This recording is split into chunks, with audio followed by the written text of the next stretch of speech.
ikaw yung magpapabago ng buhay ng pamilya mo. So, sa video na to, pag-uusapan natin dito yung generational change and how it can start from you. So, I'm Joe Amsa, and I help men conquer the fear of rejection by mastering confidence. And dito sa video na dito is pag-usapan natin on how your actions can change everything in your life, not only in your life, but also people around you.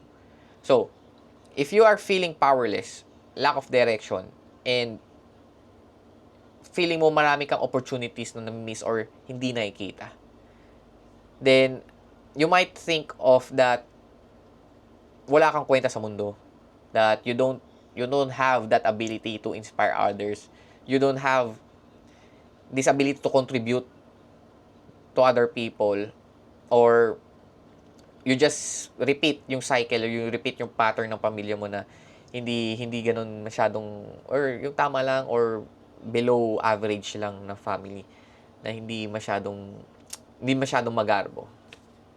Then this might affect your confidence na shit, na paulit-ulit na lang, is this something that I want for my future family too? So if you want to create a generational change, is I want you to take action today that you think that can change your future. So kahit small steps lang. Because it always starts with a small step. Kumbaga, maging clear ka lang sa goal mo. Kaya I want this goal na I want to make an impact. I want to have a generational change sa family ko. Ayoko nang kumain ng kung ano-ano. Ayoko nang kumain ng unhealthy foods. Yung ganyan. I want you to change the pattern. Kasi when it comes to generational change sa family, it's all about continuing the pattern.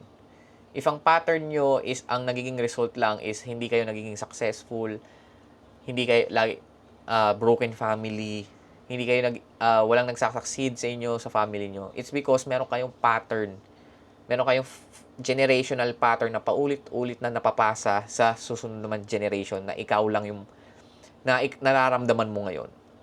So in order for you to break that pattern, that pattern can be broken by you.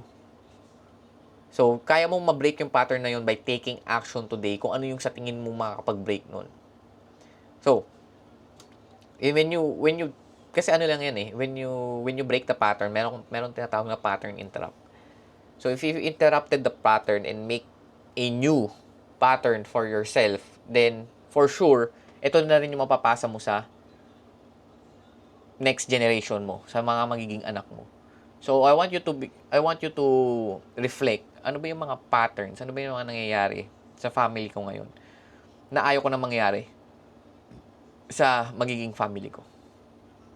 In that way, magiging clear ka ano ba yung magiging next steps mo. For example, yung sa family mo is lagi na lang silang nagsisettle sa 8 to 5, 9 to 5. So, what you can do, pwede naman try ko kaya mag-business. Try ko kaya mamuhunan and then mag-start my own business in order for me to learn on how to do business. Yung mga ganun. So, you just need to find a pattern na, okay, ano ba yung paulit-ulit na ginagawa ng family namin na that always keep us stuck? And how can we get out of that? So, in that way, you'll inspire yourself to do things that can change your life. Not only your life, but also your family. So, yun lang.